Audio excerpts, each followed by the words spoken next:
하나님 말씀은 신약성경 마태복음 1장 18절에서 25절까지 읽도록 합니다. 마태복음 1장 18절에서 25절까지입니다. 하나님 말씀 받으실 때 자리에서 일어나 주시기 바랍니다. 하나님 말씀 이러합니다. 예수 그리스도의 나심은 이러하니라. 그의 어머니 마리아가 요셉과 약혼하고 동거하기 전에 성령으로 잉태된 것이 나타났더니 그의 남편 요셉은 의로운 사람이라 그를 드러내지 아니하고 가만히 끊고자 하여 이 일을 생각할 때에 주의 사자가 현몽하여 이르되 다윗의 자손 요셉아 내 아내 마리아 데려오기를 무서워하지 말라. 그에게 잉태된 자는 성령으로 된 것이라. 아들을 낳으리니 이름을 예수라 하라. 이는 그가 자기 백성을 그들의 죄에서 구원할 자이심이라 하니라. 이 모든 일이 된 것은 주께서 선지자로 하신 말씀을 이루려 하심이니 이르시되 보라 처녀가 잉태하여 아들을 낳을 것이요 그의 이름은 임마누엘이라 하리라 하셨으니 이를 번역한즉 하나님이 우리와 함께 계시다 함이라.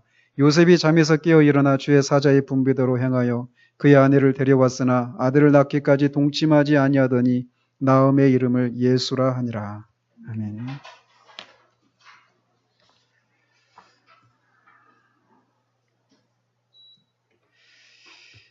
지난주에는 우리가 소위문답 제21문답을 통해서 하나님의 선택하신 자들의 유일한 구속자이신 우리 주 예수 그리스도에 대해서 살폈습니다. 그런 영원하신 하나님의 아들이신데 그분이 사람이 되셨다고 말씀드렸어요. 그래서 그분 그리스도라고 하는 한 인격 안에 신성과 인성이 혼합되거나 나누어지거나 변질되지 않고 연합을 이루고 있다라고 하는 사실에 대해서 살폈습니다. 그러면서 왜 신성과 인성이 모두 필요했는가에 대해서도 같이 살펴봤습니다. 거듭 말씀드리지만 우리는 단순히 난 예수님을 믿습니다 라고 그렇게 말해서는 안 돼요. 예수님이 어떤 분이신데 그분을 믿는가, 또 그분이 어떤 일을 하셨는데 그분을 믿는가, 이 내용을 가지고 있어야 된단 말이에요. 그래서 우리가 계속해서 지금 예수님이 어떤 분이신가에 대해서 살피고 있습니다. 오늘은 이제 이렇게 하나님의 아들이신 그리스도께서 사람이 되셨는데, 구속자가 되셨는데 그게 어떻게 이루어진 일인가에 대해서 살펴보도록 합니다. 22문에 보면 이렇게 되어 있습니다. 하나님의 아들이신 그리스도께서 어떻게 인간이 되셨는가 이렇게 묻고, 하나님의 아들이신 그리스도께서 인간이 되신 것은 성령의 능력으로 동정녀 마리아에게 잉태되어 탄생하셨으나 죄는 없으시다 이렇게 말하고 있습니다. 즉 동정녀 마리아에게서 성령의 능력으로 잉태되셨는데 죄는 없는 그런 인간이 되셨다라고 하는 내용이에요. 그런데 이게 우리에게 또 위로가 되는 것은 이렇게 하나님의 아들이신 그리스도께서 사람이 되신 것은 누가 시켜서 하신 일이 아니라는 것에서 우리에게 위로가 된다라는 겁니다. 주님이 스스로 이렇게 사람이 되시기로 하신 거예요. 그래서 히브리서 기자는 주님이 이 세상에 임하실 때 하나님이여 보시옵소서 두루마리 책에 나를 가리켜 기록된 것과 같이 하나님의 뜻을 행하러 왔나이다 라고 그렇게 기록하고 있습니다. 또 요한은 말하기를 그가 이 땅에 왔을 때 자기 백성이 그를 영접하지 않았다라고 말하고 있어요. 즉 우리 주 예수 그리스도께서 우리가 원수 되었을 때, 우리가 연약하고 죄인이고 불경건할 때 그를 영접하지도 않았던 그런 우리에게 스스로 사람이 되셔서 우리를 구원하시기로 하셨다라는 것입니다. 하나님의 아들의 영광을 스스로 제한하시고 인간이 되셨다라는 거예요. 이렇게 하나님의 아들이 죄 없는 인간이 되셨다라고 하는 것을 성육신이라고 말을 합니다. 우리는 이 성육신 교리에서 몇 가지 어떤 중요한 사실들을 살필 수 있는데, 먼저 이 성육신 하신 분은 하나님의 아들이라고, 하나님의 아들 그리스도라고 하는 사실에서 우리는 삼위일체 교리가 얼마나 중요한지를 또다시 보게 됩니다. 하나님이 사람이 되셨다. 뭐 틀린 말은 아니지만 더 정확한 표현은 하나님의 아들이신 분이 사람이 되셨다. 이렇게 말을 해야 된단 말이에요. 즉 하나님은 한 분이신데 그 하나님 안에, 한 분 하나님 안에 성부와 성자와 성령 삼위가 계신다라고 하는 이 삼위일체 교리를 믿지 않는 사람은 구속에 대한 교리도 믿을 수가 없어요. 그러니까 하나님의 아들이 사람이 되신 거거든요. 따라서 삼위일체를 믿지 않는 사람은 그리스도인일 수가 없어요. 그리스도를 믿는 사람이 그리스도인이잖아요. 그죠? 근데 이 삼위일체를 믿지 않는다면 그리스도가, 삼위의 제2위이신 그리스도가 사람이 되셨다라고 하는 것을 믿을 수가 없겠죠. 그죠? 근데 지금도 있잖아요. 지금도 삼위일체 교리를 믿지 않는 사람들이 있어요. 여호와의 증인뿐만 아니라. 어제도 이렇게 검색을 하다가 성부순환설이라고 하는 검색어를 이렇게 쳐보니까 어떤 교단이 정확히 확인을 안 했는데 어떤 교회에서 이 삼위일체를 믿지 않는다고 아주 대놓고 설교를 하더라고요. 교회예요. 이단교회 아니고. 그러므로 우리는 한 분 하나님이 이렇게 성부, 성자, 성령 삼위로 존재하신다라고 하는 것을 늘 자각하는 것이 중요하다라는 것을, 이 성자께서 사람으로 오셨다라고 하는 이 진리를 논하면서도 알게 된다라는 겁니다. 따라서 우리는 단순히 하나님이 사람이 되셨다라고 하는 이런 표현보다는 삼위일체의 두 번째 유격이신 성자가 사람이 되셨다라고 하는 표현이 더욱 옳은 표현이다라고 할 수 있다라는 겁니다. 그래서 요한은 말씀이 육신이 되어라고 그렇게 표현을 하고 있는 거예요. 그런데 이렇게 성자가 사람이 되셨지만 그분의 인격이 변화된 것은 아닙니다. 성자가 사람이 되셨는데 그분의 인격은 무슨 인격이에요? 누구의 인격이에요? 그리스도의 인격이에요. 성자의 인격. 그 성자께서 사람이 되셨는데 사람으로 변화된 건 아니란 말이에요. 이걸 구분해야 됩니다. 우리가 성자가 사람이 되셨다라고 하는 말을 쓰잖아요. 그런데 이 말이 하나님이 사람으로 변했구나 이런 말이 아니라는 거예요. 성자의 인격이 사람의 인격으로 바뀌었다 이런 말이 아니라는 겁니다. 인격은 한 인격 똑같아요. 그리스도의 인격. 그 인격이 사람 인성을 취하신 것입니다. 그래서 하나님이 사람이 되셨다라고 하는 말을 우리가 그냥 쓰니까 쓰는데 이 표현이 사람으로 변했다, 인격이 변했다 이런 개념으로 우리가 사용해서는 안 돼요. 그래서 더 정확한 표현은 성자께서 사람으로 오셨다. 육신을 취하셨다. 인성을 취하셨다. 이런 표현이 더 성경적이고 더 정확한 표현입니다. 그래서 성경에서 이 성육신에 대한 일반적인 표현이 로마서 8장 3절에서는 죄 있는 육신의 모양으로 오셨다 이렇게 말을 합니다. 그러니까 죄 있는 육신의 모양, 이 말이 죄가 있는 상태로 오셨다는 말이 아니에요. 그러니까 죄 있는 육신의 모양으로 오셨다 이렇게 표현한단 말이에요. 그리고 또 요한일서 4장 2절에서는 예수 그리스도께서 육체로 오셨다 이렇게 말을 합니다. 이게 가장 성경적인 표현이죠. 성경에서 말하는 표현이니까.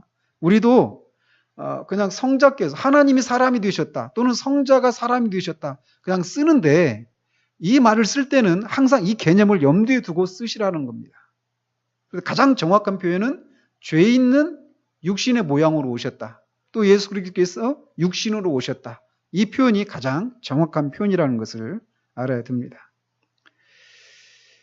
근데 성육신 교리에서 이게 말해주고 있는 것은 예수 그리스도가 완전한 인성을 어머니인 동정녀 마리아로부터 취했다라고 가르치고 있습니다. 이 개념도 그냥 당연히 마리아에게서 나셨지 이렇게 생각하는데 왜 이 내용을 강조하느냐면 어떤 사람들은 예수님이 인성을 취하셨는데 그 인성이 새로운 인성을 하나님이 성자를 위해서 새로운 인성을 창조했다 이렇게 말을 하는 사람이 있어요. 왜냐하면 우리가 알다시피 아담의 타락으로 인해서 모든 인간이 원죄에 대한 그런 책임과 원죄로 인한 오염 상태로 태어나잖아요.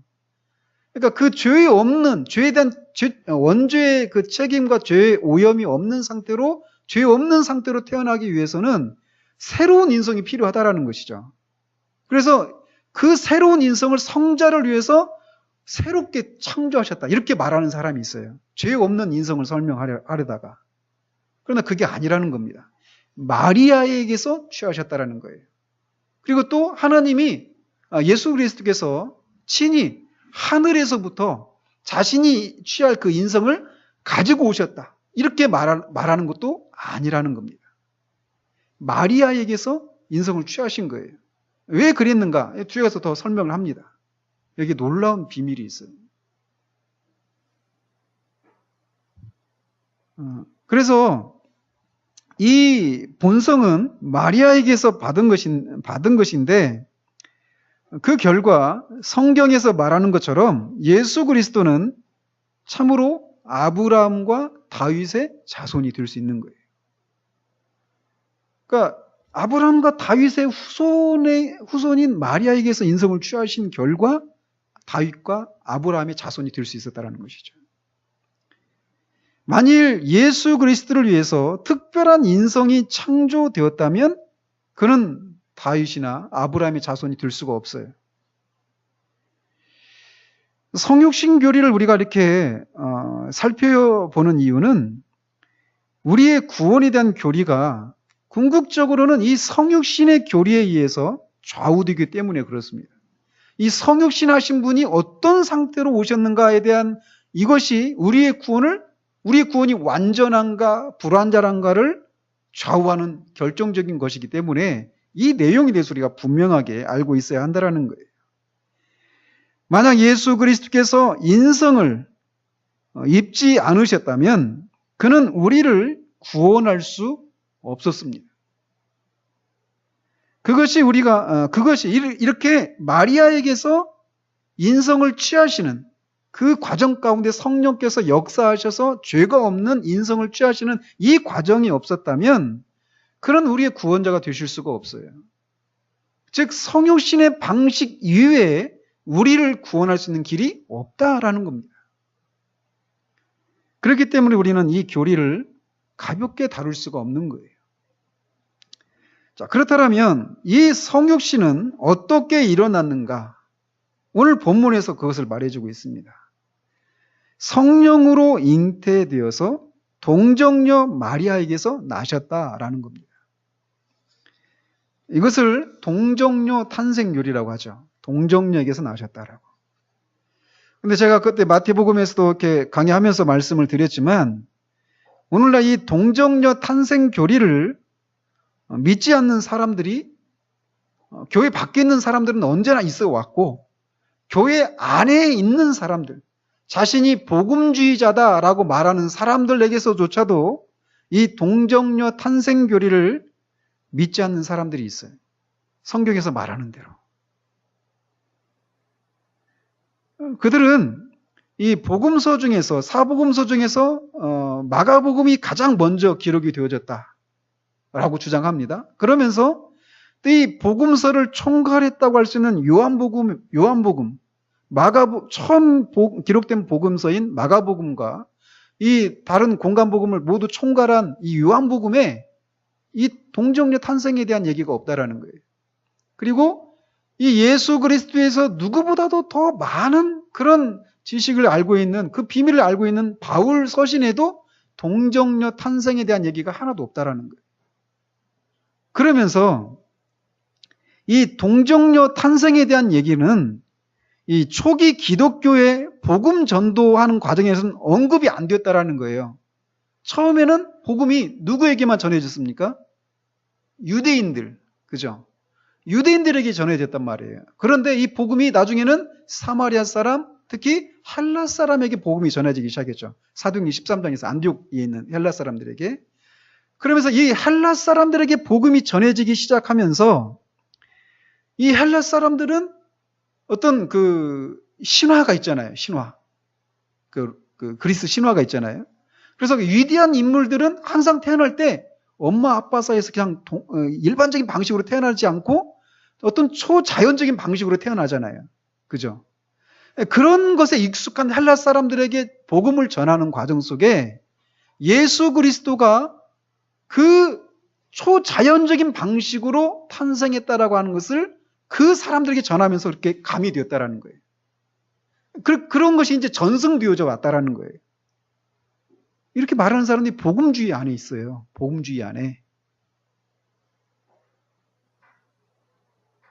즉 복음을 받아들이는 그 사람들의 그 문화적인 배경을 고려해서 생겨난 전승이라는 거예요. 그래서 동정녀를 통한 처녀를 통해서 예수 그리스도가 탄생했는가 안 했는가, 처녀인가 아닌가, 이건 핵심이 아니라 하나님의 능력이 임했다. 이게 핵심이다. 그들의 주장이 그래요. 그러나 우리는 성경이 말하는 대로 믿습니다. 동정녀에게서 나셨어요. 우리 주 예수 그리스도께서는.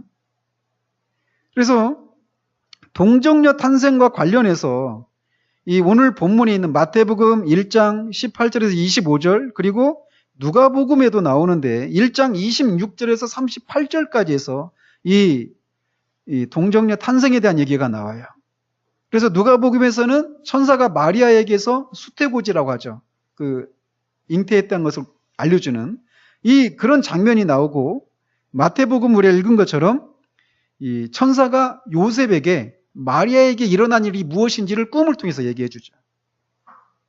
그래서 이 두 구절에 따르면 그리스도는 죄가 없는 인성을 취하시기 위해서 성령의 역사로 잉태하게 되었다라고 하는 것을 우리가 이렇게 알 수 있다라는 것이죠. 그래서 성령께서 남자가 없이 마리아에게서 한 세포를 이렇게 취하셔서 인성을 만드셨어요. 그런데 마리아의 인성도 어때요? 오염이 되어 있죠, 죄로. 그러니까 죄로 오염이 되어 있는 마리아의 그 몸에 있는 어떤 한 세포를 취하셔서 인성을 이렇게 만드셨는데 그 오염이 되었단 말이에요, 그 인성도. 그러니까 오염이 되지 않을 수 있도록 성령께서 그 가운데 역사하시는 거죠. 인성을 취하시는 과정뿐만 아니라 그 오염이 되지 않은 인성을 만드셔야 되기 때문에 그 과정 가운데 성령께서 역사하신다라는 겁니다. 그래서 죄에 대한 책임과 오염이 그리스도가 취한 인성에 전달되지 못하도록 마리아를 지키고 그의 육을 깨끗하게 하시는 일을 하신 거예요. 그래서 죄가 전혀 없는 인간이 탄생하시게 되었던 것이죠.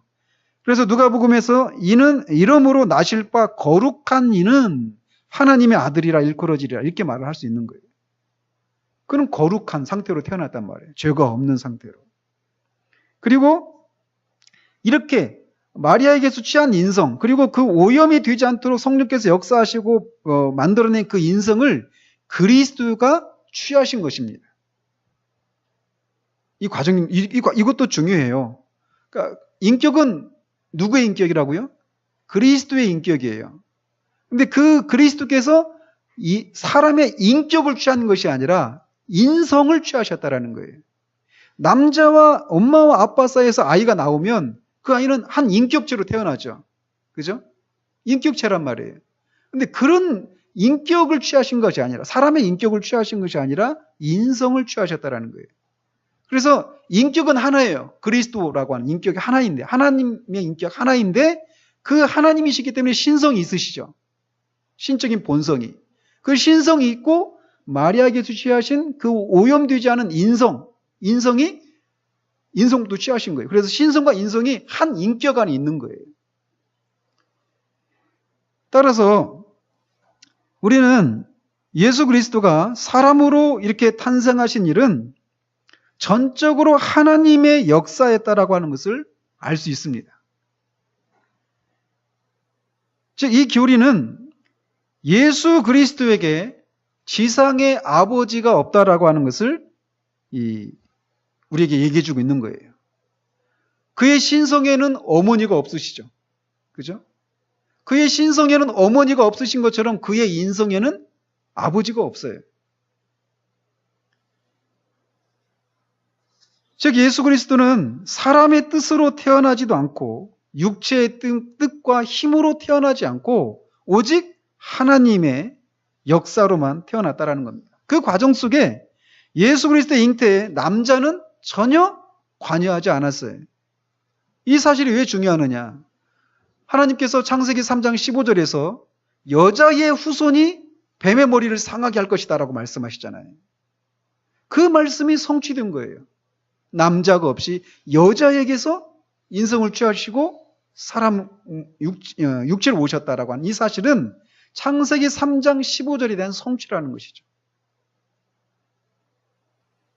어쨌든 이 과정 속에, 이 성육신의 과정 속에 인간은 전혀 개입이 안 됩니다. 전적으로 하나님의 역사였어요. 즉, 이것은 구원이 인간의 노력으로 임할 수 없고 하나님의 역사로만 가능하다라고 하는 사실을 우리에게 말해줍니다. 이것은 신비예요. 우리의 이성으로 알 수가 없는 거예요. 성령은 이렇게 성자가 취하신 인성이 죄가 없는 것이 되도록 인성을 만드시는 과정 속에 역사하신 것입니다. 그 과정 속에 천사가 마리아에게 나실 바 거룩한 이, 즉 죄 없고 순결한 그 이는 하나님의 아들이라 일컬어지라 이렇게 말했는데, 이 말이 마리아 자신이 죄가 없고 거룩하게 되었다라는 의미는 아니라는 거예요. 그러니까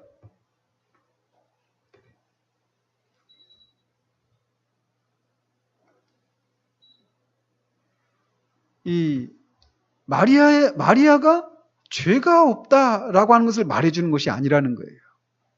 마리아도 여전히 죄가 있어요. 그런데 로마 카톨릭에서는 마리아가 죄가 없다라고 말을 합니다. 그걸 무염시태 교리라고 해요. 무염시태. 그러니까 오염이 되지 않았다라는 것이죠. 마리아가. 근데 이거는 이 마리아가 죄가 없다라고 하는 것은 마리아도 결국 성령으로 잉태되었다라고 하는 것은 잉태되었든지 아니면 마리아의 부모가 다 죄가 없든지 계속 거꾸로 올라가 보면 아담의 죄는 아담의 죄일 뿐이고 그의 후손에게는 죄가 전가되지 않는다.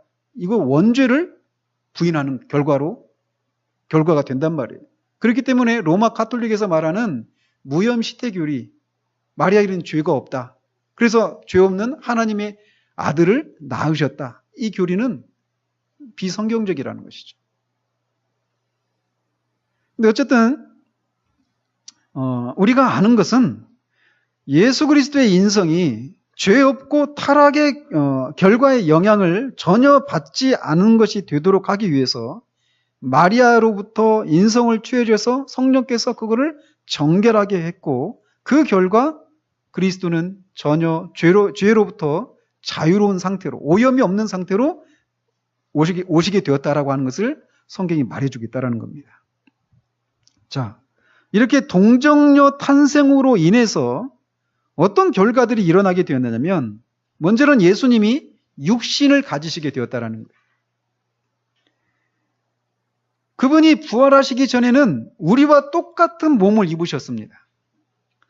부활 후에는 다른 몸을 입으셨죠. 부활 전에는 우리와 똑같은 몸을 입고 태어나셨어요. 그래서 정상적이고 자연적인 성장의 과정을 거치셨습니다. 성령께서 마리아의 이 자궁 속에 태아의 상태로 이제 자라셨잖아요, 예수님께서. 계속 자라셨어요. 우리 아이들이 엄마 뱃속에서 40주를 채우고 나오잖아요. 한 주 한 주 계속 막 자라죠. 그 과정을 거치신 거예요, 뱃속에서도. 그리고 뱃속에서 나오신 다음에도 예수님이 자라셨습니다. 키가 자랐어요. 아마 날마다 방에다가 막 머리를 재고, 키가 컸다. 오늘 1규빗 컸네. 막 2규빗 컸네. 이런 식으로 예수님의 키가 자라셨습니다. 그분은 우리와 같은 연약함을 입으셨어요. 피곤하시고, 졸리시고, 배고프시고, 화장실도 가시고 싶고, 이런 우리와 똑같은 몸을 입으셨어요.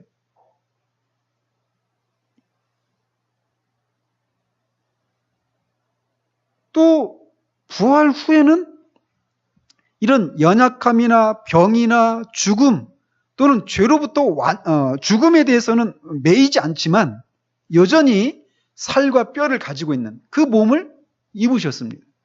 그러니까 예수님이 지금도 그 부활의 몸을 입고 계셔요. 하나님 보좌 우편에. 인성으로는 말이에요. 그 결과, 이렇게 성육신의 결과 예수님은 우리와 똑같은 육신을 입으셨어요. 이 사실을 아는 것이 왜 중요하느냐면, 지난주에도 말씀드렸죠? 왜 인성이 필요했느냐? 우리를 긍휼히 여겨주시는, 우리를 이해할 수 있는 대제사장이 되시기 위함이라고 말씀드렸잖아요. 그러니까 우리 육신과 관련된 그 모든 연약함을 주님이 아시는 거예요. 병에 대해서, 연약함에 대해서. 우리가 사람들 사이에서도 그렇잖아요. 내 그 속사정을 누군가 이렇게 들어주고 이해해주고 이렇게 알아주는 것만 해도 우리가 막 위로를 받잖아요. 그죠? 예수님이 그런 분이시라는 거예요. 육신을 입으셨어요. 우리가 똑같은 육신을. 그리고 또 그분은 인간의 마음, 즉 지성을 가지셨습니다. 그래서 누가복음 2장 52절에 보면 예수님이 그 키와 지혜가 잘하셨다 이렇게 말하고 있어요. 지혜가 잘하셔요. 이게 신비죠. 지혜가 잘하셔요. 예수님이 그때는 국어단이 없었겠죠. 일테면 그렇다라는 겁니다. 그래서 그분도 읽고 쓰는 법을 배우셨을 거예요. 그 대표를 어떻게 다뤄야 되는지, 망치를 어떻게 다뤄야 되는지 아버지로부터 배웠단 말이에요. 하나님의 아들이. 우리와 똑같은 지혜를, 그런 마음을, 지성을 가지셨다는 거예요. 이거를 잘 생각해 보면 우리가 이 땅을 살아가면서 어떤 우리의 마음과 우리의 지성과 관련해 가지고 우리가 겪는 그런 고통을 주님이 아신다라는 거예요. 우리를 이해할 수 있고 긍휼히 여길 수 있고 그냥 들어주는 것뿐만 아니라 그분은 능하신 분이시기 때문에 도와주실 수도 있다라는 것이죠. 또 성육신의 결과 그분은 인간의 영혼과 감정을 가지시게 되었습니다. 그래서 그 십자가의 고난을 앞두고 내 마음이 민망해서 죽게 되었다 이렇게 말씀하셔요. 그러니까 그 마음이 푸시게예요. 영혼이란 말이에요. 혼. 그러니까 주님이 막 죽게 되었다, 민망해서 죽게 되었다 이 말은 막 너무 슬픔이 너무 극도로 극에 달해서 죽을 정도이다 이런 얘기예요. 그러니까 영혼의 고통이 무엇인지를 아시는 거예요. 나사로가 죽었을 때 막 우셨습니다. 사별의 아픔이 무엇인지를 알아요.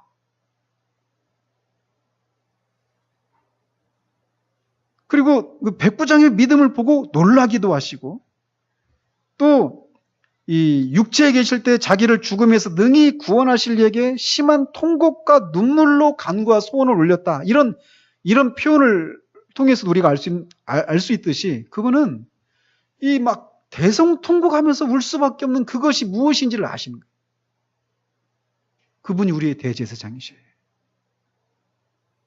그래서 우리 영혼과 관련해서 우리가 겪는 그 모든 고통이 무엇인지를 아시는 분이 되실 수 있어요. 동정녀 탄생을 통해서 말이에요. 그뿐만 아니라 그는 그가 받으시는 시험에 죄는 없으셨지만 우리처럼 시험을 받으셨어요.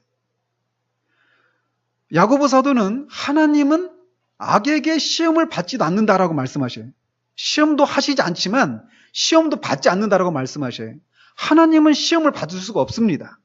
근데 예수님이 시험을 받으셨잖아요. 마귀에게. 그래서 마귀에게 시험을 받으셨어요. 그 사실 자체가 예수님이 사람이시다라고 하는 것을 말해주는 거예요. 그런데 이런 질문을 할 수 있잖아요. 그분은 죄가 없는데 그분에게 어떻게 시험일 수 있느냐. 그런 생각 해보셨어요? 우리는 죄가 있어서 시험을 받는다고 하지만 예수님은 죄가 없는데 어떻게 죄 없는 분이 시험을 당할 수 있습니까? 그러니까 우리가 시험을 당할 때 겪는 그 고통을 예수님이 어떻게 이해할 수 있습니까? 이렇게 질문할 수 있잖아요. 그런데 아담도 죄가 없었습니다. 아담도 죄가 없었지만 시험을 받았고 시험에 떨어졌어요. 즉 죄가 없는 것이 시험을 받지 않게 만들어주는 건 아니란 말이에요. 그래서 예수님이 받은 그 시험은 진짜 시험이었습니다. 그렇기 때문에 우리가 받는 그 시험에 대해서도 예수님은 아셔요. 우리를 체휼하실 수 있어요. 그래서 그분은 이렇게 인간의 몸과 지성과 영혼, 감정을 가지신 완전한 사람이셨어요. 그래서 주변에 있는 사람들이 예수님을 그냥 인간으로만 알았어요. 그래서 예수님과 함께 살았던 그의 형제들도 예수님을 사람으로만 알았죠. 믿지 않았습니다. 고향 사람들도 그랬죠. 저거 요셉의 아들이 아니냐. 그 형제와 누이들이 있지 않느냐. 그 사람인데 자기를 하나님의 아들이라고 하니까 죽이려고 하죠. 사람이었습니다. 그리고 이 성령의 역사로 말미암아서 완전한 사람이었지만 성령의 역사로 말미암아 아까 말씀드린 것처럼 그렇게 죄 없는 인성을 취하셨기 때문에 그분이 중생할 필요가 있을까요? 없을까요? 거듭날 필요가 있을까요? 없을까요? 거듭날 필요가 없습니다. 그분은 죄에 대해서 싸우고 투쟁하고 죄를 짓지 않기 위해서 애를 쓰는 그런 싸움이 있었을까요? 없었을까요? 없었습니다. 그분이 옛사람을 벗고 새사람을 입기 위해서 분투하고 노력하는 그런 삶이 필요했을까요? 필요하지 않았을까요? 필요하지 않았어요. 근데 저기서 그러죠. 예수님이 옛사람을 벗고 새사람을 완성하는 삶을 사셨던 것처럼 우리도 그 삶을 살아야 된다. 예수님의 성육신 교리를 부정하는 교리예요. 그런 게. 알아야 무슨 짓을 한다고 그러죠. 알아야 무엇이 무엇이 거짓인지를 알 수 있어요. 진리를 알아야. 그분은 이렇게 완전한 인간이심이지만 죄가 없는 그런 사람이 되실 수 있었어요.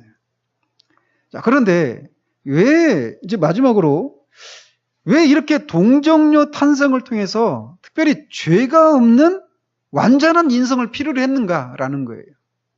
이것에 대해서 제가 지난주에 3가지만 말씀드렸습니다. 우리의 죄에 대한 희생 제물이 되시기 위해서. 즉 그는 죄가 없는 희생 제물이 되려면 흠이 없고 점이 없어야 된단 말이에요. 희생 제물은. 그래서 우리 죄를 위한 하나님의 어린 양으로 오셨기 때문에 그런 자격을 갖추기 위해서는 죄가 없는 분이 되셔야 됐어요. 지난주에도 그 말씀드렸고 또 하나는 뭐냐면 우리로 하여금 주님을 본받도록 하시기 위해서라고 말씀드렸어요.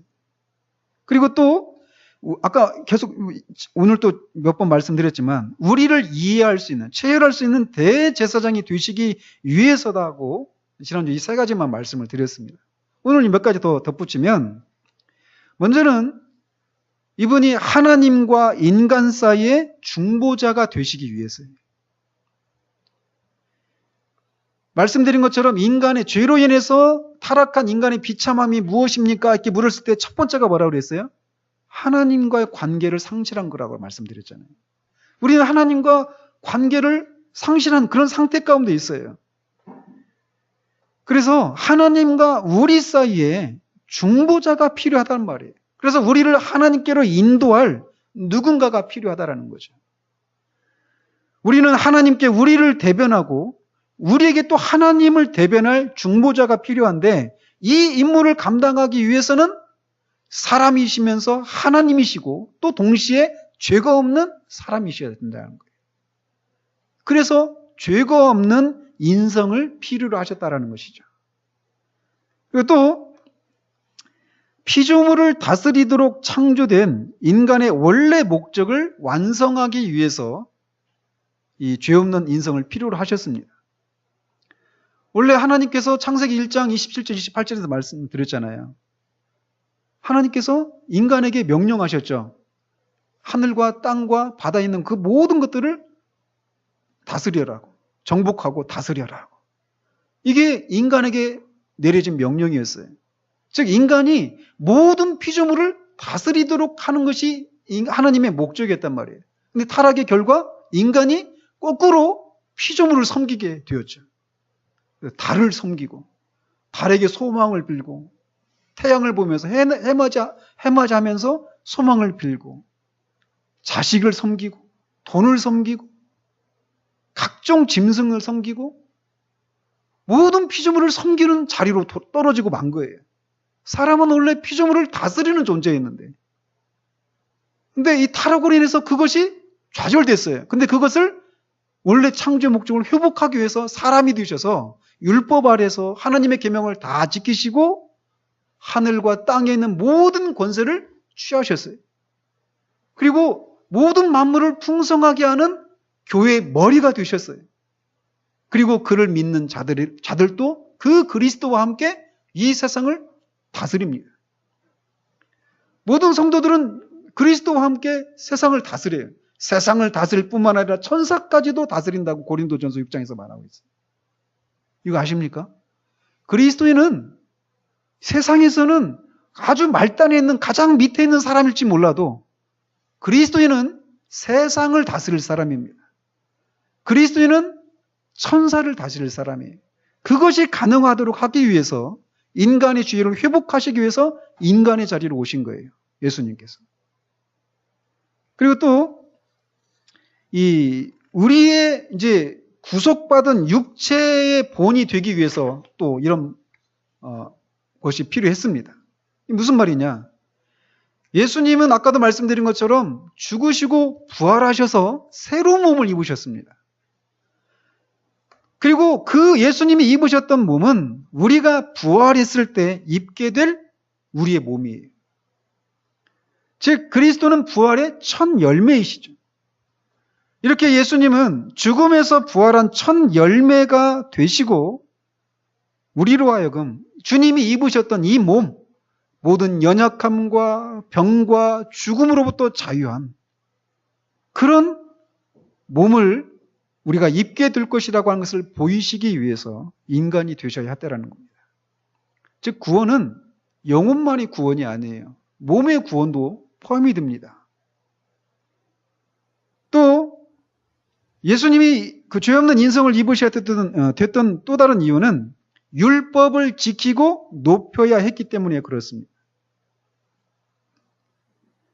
율법을 내신 분은 하나님이셔요. 근데 그렇기 때문에 그 율법은 결코 폐지될 수가 없습니다. 그 율법은 반드시 지켜져야 되고 반드시 높임을 받아야 돼요. 그런데 모든 인간은 그런 율법 아래에 있습니다. 그런데 그 율법을 지키지 못했죠. 율법을 높이지 못했어요. 그래서 율법이 사람을 정죄하는 것입니다. 너는 율법을 어겼다. 그러니까 죽어야 된다. 심판을 받아야 된다. 그렇기 때문에 사람이 하나님과 화해를 이루려면 반드시 율법을 지켜야 돼요. 그런데 우리는 율법을 지킬 수가 없죠. 율법은 우리에게 두 가지를 요구합니다. 율법을 반드시 지켜라. 이 한 요구와 율법을 지키지 못한 것에 대해서 벌을 받아야 된다라고 하는 이 두 가지 요구를 한단 말이에요. 그런데 이 두 가지 모두를 우리 인간의 육신이 연약해서 그걸 감당할 수가 없어요. 율법을 지킬 수도 없을 뿐더러 율법을 어긴 것에 대한 심판을 우리 육신이 받을 수가 없어요. 그런데 그 율법의 두 가지 요구를 주님이 인간이 되셔서 그 요구를 다 이루셨다라는 거예요. 그래서 율법을 다 지키심으로 우리의 대표가 되셔서 그 율법을 다 지키셨습니다. 그래서 우리도 율법을 지킨 것처럼 하나님이 여겨주셔요. 그 율법을 지킨 것에 대한 대가로 우리에게 생명을 주시죠. 그게 영생이에요. 그리고 또 율법을 어긴 것에 대한 그 대가로 주님이 우리를 대신해서 십자가에서 죽으시죠. 그래서 그 그리스도 안에 있는 자들은 다 율법의 그 형벌을 다 받은 자로 여겨주시는 거예요. 그런 것을 통해서 율법을 지키고 높이시는 일을 하시기 위해서 예수님이 이 죄 없는 인성을 취하셨다라는 것입니다. 또 우리에게 새로운 본성을 보여주시기 위해서 그는 죄 없는 육신을 입으셨습니다. 예수 그리스도를 믿어 구원을 받은 자들을 가리켜서 다양하게 얘기하는데 베드로는 이 두 번째 서신 1장 4절에서 이렇게 말을 해요. 신성한 성품에 참여한 자다. 그리스도인을 신성한 성품에 참여한 자다. 옛날에는 신의 성품에 참여한 자다 이렇게 말을 했어요. 그 표현이 더 정확한 표현이에요. 그런데 우리가 이렇게 신의 성품에 참여하는 것이 가능한 것은 이 그리스도께서 스스로 타락한 아담의 인성이 아닌 오염이 되지 않은 새로운 인성을 취하고 그것을 우리에게 주는 것이에요. 그런데 만일 그가 성육신을 통해서 마리아의 몸에서 인성을 취하셔서 그 취한 인성을 성령의 역사를 통해서 오염이 없는 상태로 그렇게 만드는 과정이 아니라 하늘에서부터 이렇게 만든 그런 창조된 인성을 가지고 이 땅에 모셨다면 우리는 신의 성품에 참여하는 자가 될 수가 없었다라는 겁니다. 그리고 하나님의 아들들도 되지 못했던 거예요. 성경에 따르면 우리 주님은 아담 안에서 지음받은 첫 번째 인성을 깨끗하게 하기 위해서 세상에 오셨습니다. 잘 들으십시오. 이 첫 번째 인성을 없애버리고 새로운 인성을 창조해서 우리에게 주기 위해서 그런 것이 아니라 첫 번째 인성을 깨끗하게 하시기 위해서 모셨다라는 거예요.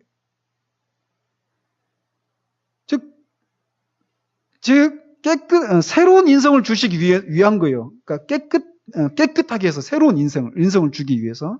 그래서 고린도전서 15장 47절 49절에 이렇게 되어 있습니다. 첫사람은 땅에서 났으니 흙에 속한 자이거니와 둘째 사람은 하늘에서 나셨느니라. 무릇 흙에 속한 자들은 저 흙에 속한 자와 같고 무릇 하늘에 속한 자들은 저 하늘에 속한 이와 같으니 우리가 흙에 속한 자의 형상을 입은 것 같이 또한 하늘에 속한 이의 형상을 입으리라. 즉 하나님께서 자기 아들 안에서 행하신 것은 새로운 일이고 새 인간을 출발시키는 거예요. 아담의 그 오염된 인성이 아닌 깨끗해진 인성을 가진 새로운 인류를 창조하시기 위해서 예수님이 오신 거란 말이에요. 그래서 이 예수 그리스도는 두 번째 사람이에요. 두 번째 사람이고 마지막 아담이십니다. 예수 그리스도는 새로운 인류의 머리이시고 두 번째 사람이셔요. 그는 많은 형제들 가운데 맏아들입니다. 그러니까 예수 그리스도가 맏아들이니까 다른 형제들도 있죠. 그게 우리들 구원받은 사람들이란 말이에요. 그래서 그 예수 그리스도 안에서 하나님은 새로운 인성을 조성하시기를 원하셨던 거예요. 그것을 위해서는 옛 인성, 타락한 인성과 관련을 갖고 있어야만 해요. 타락한 인성을 깨끗하게 해서 깨끗해진 새로운 인성을 주셔야만 한단 말이에요. 그 방식이 무엇이냐? 마리아의 몸에서 성령께서 인성을 취하시고 죄가 없도록 깨끗하게 하신 일을 하셨다라는 겁니다. 따라서 죄 없는 인성을 취하실 필요가 있었는데 그 유일한 방식이 말씀드린 방식이라는 거예요. 성령으로 마리아의 세포를 취해서 원죄에 대한 책임과 오염이 없는 죄 없는 인성을 취하는 것밖에는 그 방법이 없다라는 거예요. 그러니까 예수님이 우리에게 새로운 본성을 주시기 위해서 오셨다라고 한 이 사실은 구원을 받았다라고 하는 것이 단지 죄 용서를 받았다라고 하는 것에 그치지 않는다라고 하는 것을 말해줍니다. 구원을 받았다라고 하는 것은 새 본성을 취하는 거예요. 새로운 본성을 얻는 거예요. 이게 뭡니까? 거듭나는 거예요. 그것이 가능하도록 하기 위해서, 새 본성을 우리에게 보여주시기 위해서 그리스도께서 죄 없는 육신을 입으신 거란 말이죠. 마지막으로 이 성육신의 방식만이 마귀를 영원토록 침묵시키는 유일한 방법이기 때문에 그렇습니다. 마귀는 하나님의 최대의 걸작인 인간을 유혹해서 타락하게 만들었습니다. 그러면서 하나님을 향해서 이런 식으로 막 희롱한 것이죠. 하나님을 향해서 말이에요. 마귀가 너는 네 형상대로 사람을 만들었다. 그러나 네가 만든 사람을 봐라. 나는 네가 만든 사람을 정복했다. 그러니 이제 내 노예가 되고 말았다. 따라서 사람을 통해서 이루려고 했던 네 계획은 실패하고 말았다. 너는 이 타락한 인간을 어떻게 구원할 것인가? 이런 식으로 마귀가 하나님을 향해서 막 희롱한단 말이죠. 이런 마귀의 도전에 하나님은 이 마귀를 침묵시키는 방식이 바로 성육신의 방식이었다는 거예요. 어떻게? 하나님의 아들이 성령의 역사로 말미암아서 마리아에게서 죄 없는 인성을 취하셔서 사람이 되게 하셨는데, 이 방식 이외의 다른 방식으로 만약에 인간을 구원하셨다면 마귀는 계속해서 하나님께 항변을 했을 거라는 거예요. 왜? 만일 하나님의 아들이 죄는 없지만 이 죄 있는 육신의 모양으로 오셔서 율법 아래 태어나시지 않고 아까도 처음에 말씀드린 것처럼 하늘에서부터 만들어진 어떤 인성을 취하셨거나, 또는 하나님의 아들이 인성을 취하지 않고 그냥 직접 인간을 구하셨다면 마귀는 그것은 공평하지 못하다라고 항변했을 거라는 거예요. 사람을 구원하기 위해서는 사람이 되어야 합니다. 그래서 하나님의 아들이 사람이 되시지 않고 사람을 구원하는 것은 공정하지 않다라는 거예요. 또 설령 타락한 인간을 구원하기 위해서 또 다른 구원자를 이 땅에 내려 보낸다고 해도 마귀 자신이 아담을 넘어뜨렸던 것처럼 그 구원자도 넘어뜨리고 말겠다라고 호언장담했단 말이에요. 그러니까 사람을 구원하기 위해서는 사람이 되어야 되잖아요. 그죠? 그래서 하나님이 사람을 구원하시기 위해서 사람을 보내셨어요. 그런다 하더라도 나는 첫 번째 아담을 무너뜨렸던 것처럼 이 두 번째 아담도 무너뜨릴 것이다. 이렇게 호언장담했단 말이에요. 그래서 하나님은 자기 아들을 죄 있는 육신의 모양으로 보내신 것입니다. 그래서 그를 율법 아래 두셨어요. 그리고 시험을 당하셨죠. 그러나 마귀는 아담을 시험했던 것처럼 시험을 했죠. 그러나 아담이 받았던 시험과는 다른 종류의 시험이었습니다. 아담은 모든 것이 갖추어진 에덴 동산에서 풍족한 가운데 시험을 받았어요. 그런데 이 마지막 아담이신 우리 주님은 광야에서 아무것도 없는 가운데서 40일 동안 굶주린 가운데서 그 극도의 핍절한 상황 가운데서 시험을 받으셨습니다.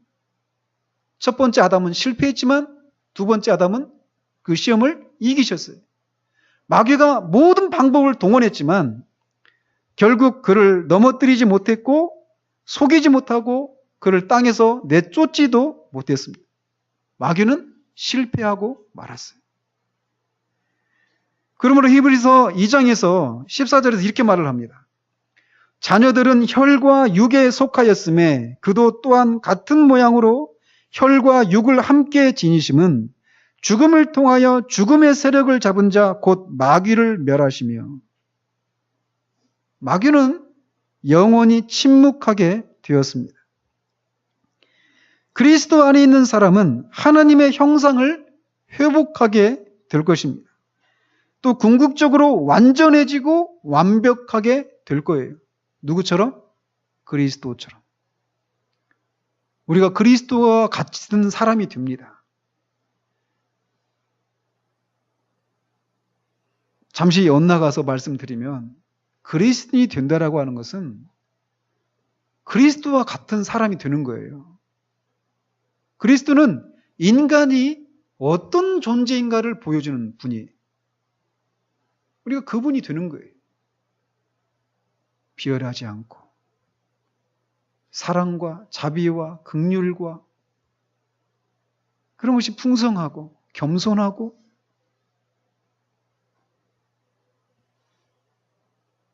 근데 이 비슷한 것을 바울이 로마서 3장 25절에서 이렇게 말을 합니다. 이 예수를 하나님이 그의 피로써 믿음으로 말미암는 화목제물로 세우셨으니 이는 하나님께서 길이 참으시는 중에 전에 지은 죄를 간과하심으로 자기의 의로우심을 나타내려 하심이니 곧 이때에 자기의 의로우심을 나타내사 자기도 의로우시며 또한 예수 믿는 자를 의롭다 하려 하심이라. 즉 이 말씀을 통해서 지금 사도가 말하고 있는 것이 무엇이냐면 마귀가 더 이상 그 예수 그리스도를 믿는 자들을 하나님이 의롭다고 해주시는 이 구원 사역에 대해서 결코 아무 말도 할 수 없게 만드셨다라는 거예요. 죄를 지은 것은 사람이었죠. 그죠? 그래서 심판을 받아야 하는 것도 사람입니다. 근데 사람이 죄를 지을 때 육신 안에서 죄를 지었어요. 그러므로 죄는 육신 안에서 징벌을 받아야 합니다. 그리고 하나님께서 그렇게 육신 안에서 하나님의 아들이신 예수 그리스도를 징벌하셨죠. 예수님은 참 사람이셨어요. 그래서 그는 우리의 죄악을 짊어지셨고 그 죄악들이 그의 육신 안에서 처리되게 하셨습니다. 그래서 마귀는 할 말을 잃어버리게 된 거예요. 율법이 두 가지 요구했잖아요. 율법을 지켜야 되고 율법의 형벌을 받아야 된다. 그런데 그것을 육신 안에서 죄를 지었기 때문에 육신 안에서 징벌을 받아야 되는데 하나님의 아들이신 그분이 죄 없는 그런 육신을 취하시고 우리를 대신해서 육신의 그 모든 징벌을 받으셨다라는 거예요. 그렇기 때문에 죄값을 다 치른 자들을 의롭다고 해주시는 것을 누가 불의하다고 할 수 있느냐라는 거예요. 사도의 논증이. 마귀가 이건 불공평하다 이렇게 말할 수가 없게 되었다라는 겁니다.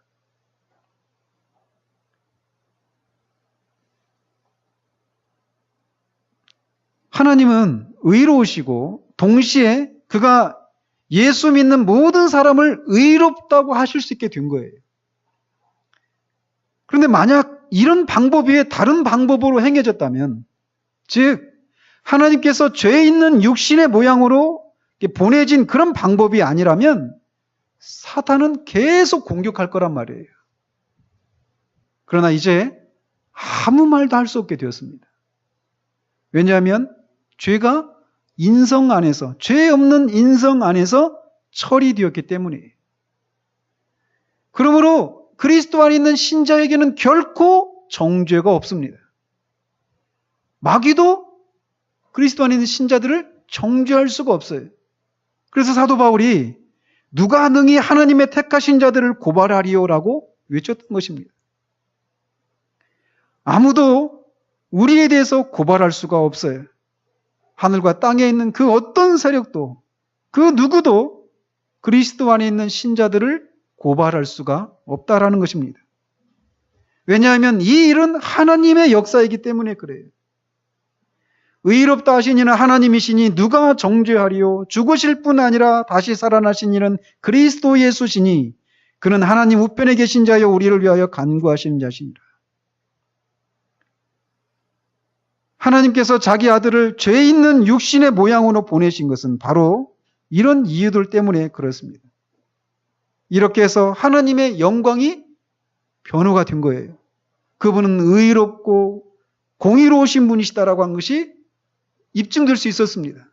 그리고 그를 믿는 자들도 의롭게 되는 것이 가능하다고 하는 것을 가능하게 된 것이 그의 아들이 사람으로서 사람을 위해서 죄 있는 육신의 모양으로 그러나 죄가 없는 인성을 입으시고 이 땅에 오셔서 그 인성에 그 육신 안에서 그 모든 죄의 형벌을 받으시고 완벽히 이루셨기 때문에 하나님도 의로우시고 또한 예수 믿는 자도 의롭게 된 것입니다. 우리의 구원을 확신할 수 있는 것은 바로 이런 이유 때문에 그래요.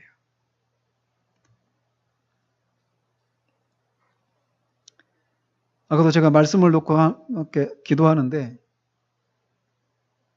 이 성육신의 방식은 얼마나 하나님의 지혜와 하나님의 능력의 그런 총화인가라고 하는 것을 생각하면서 막 제 안에 막 찬양이 막 터져나와요. 만약 이 방식이 아니었다면 저와 여러분은 아직도 죄 아래 있습니다. 아직도 사탄 아래 있어요. 그러나 기억하십시오. 하나님의 아들이 죄 없는 인성을 취하시고 이 땅에 오셨습니다. 그리고 그 육신 안에서 저와 여러분이 받아야 될 그 모든 죄에 대한 형벌을 다 받으셨어요. 그래서 그를 믿는 자들은 결코 정죄함이 없습니다. 그러므로 아직도 예수 그리스도를 믿지 않고 있는 분들은 이 예수님을 붙드시길 바랍니다. 그분만이 여러분을 죄로부터 구원해 줄 수 있는 분이에요. 그분은 여러분이 받아야 될 그 모든 죄에 대한 형벌을 십자가에서 그 몸에 다 짊어지시고 다 받으셨습니다. 율법의 요구를 다 이루셨어요. 율법의 그 형벌을 받으셨을 뿐만 아니라 율법이 요구하는 형벌을 받으셨을 뿐만 아니라 율법을 지켜야 된다고 하는 그것까지도 다 지키셨습니다. 우리 육신을 입으시고. 그래서 그를 믿는 자들은 영원한 생명을 주실 뿐만 아니라 새로운 본성을 우리에게 주셔서 그리스도를 닮고 참 생명을 누리는 삶을 살아가도록 합니다. 이 예수를 믿으십시오. 이런 예수를 믿으십시오. 다른 예수가 아니라 이 예수를 믿으십시오. 그리고 이미 구원을 받은 사람들은 이 예수님이 이 죄 있는 육신의 모양을 입고 오셨지만 죄는 없으셨던 이 주님이 우리의 주님이시라는 것을, 우리의 대제사장이시라는 사실을 늘 기억하십시오. 나중에 우리가 예수님의 그 직분을 하면서 제사장 직분을 살피면서 말씀드리겠지만 이 예수님은 완전한 인간이셨습니다. 완전한 몸, 완전한 우리의 지성, 완전한 감정과 완전한 영혼을 가지신 분이셔요. 완전한 인간의 영혼을 가지신 분이셔요. 그렇기 때문에 시험을 받으셨어요. 시험이 무엇인지를 압니다. 몸을 입고 살아가는 인간의 그 연약함과 그 고통이 무엇인지를 알아요. 그 지성에 제한된 것을 인해서 고통받는 것이 무엇인지를 아시는 분이셔요. 우리 영혼이 겪는 그 고통이 무엇인지를 아셔요. 그 주님을 기억하십시오. 그 주님을 붙드시고 그분께 나가십시오. 어떤 어려움이 있든지 그분께 나가십시오. 그분은 우리를 능히 체휼하실 수 있는 분이십니다. 그런 분이 되시기 위해서 성령으로 잉태해서 동정녀 마리아에게서 나셨습니다. 이 하나님의 지혜를 찬양하십시다. 기도하겠습니다.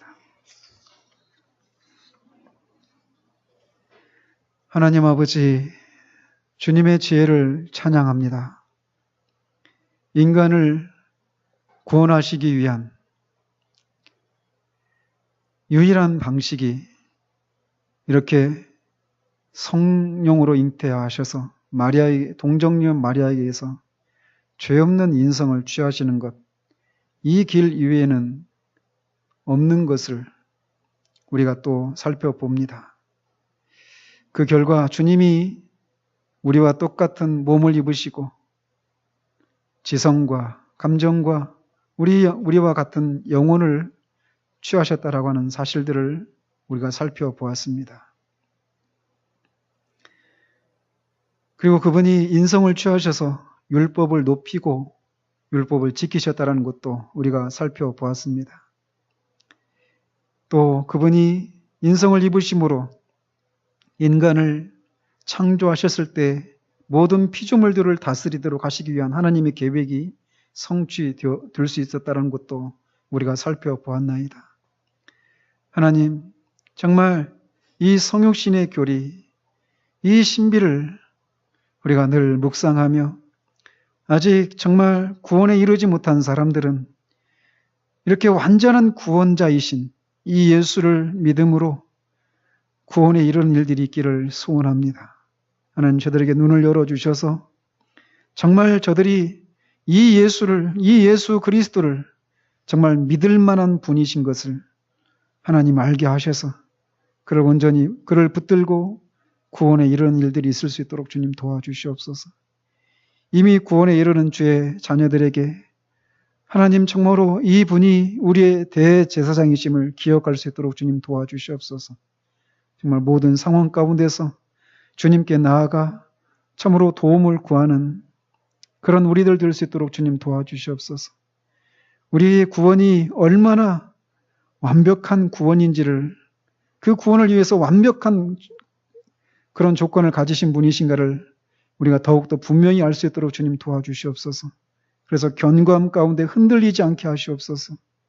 정말 마귀조차도 우리를 정죄할 수 없고 고발할 수 없는 이 완전한 구원을 행하신 그 주님의 지혜와 주님의 능력을 아는 지식에서 우리가 더욱더 부유해 줄 수 있도록 주님 도우셔서 우리에게 주어진 이 구원의 그 영광과 감격이, 영광을 아는 지식에서 오는 감격이 우리를 사로잡는 그런 삶을 살 수 있도록 주님 도우시기를 원합니다.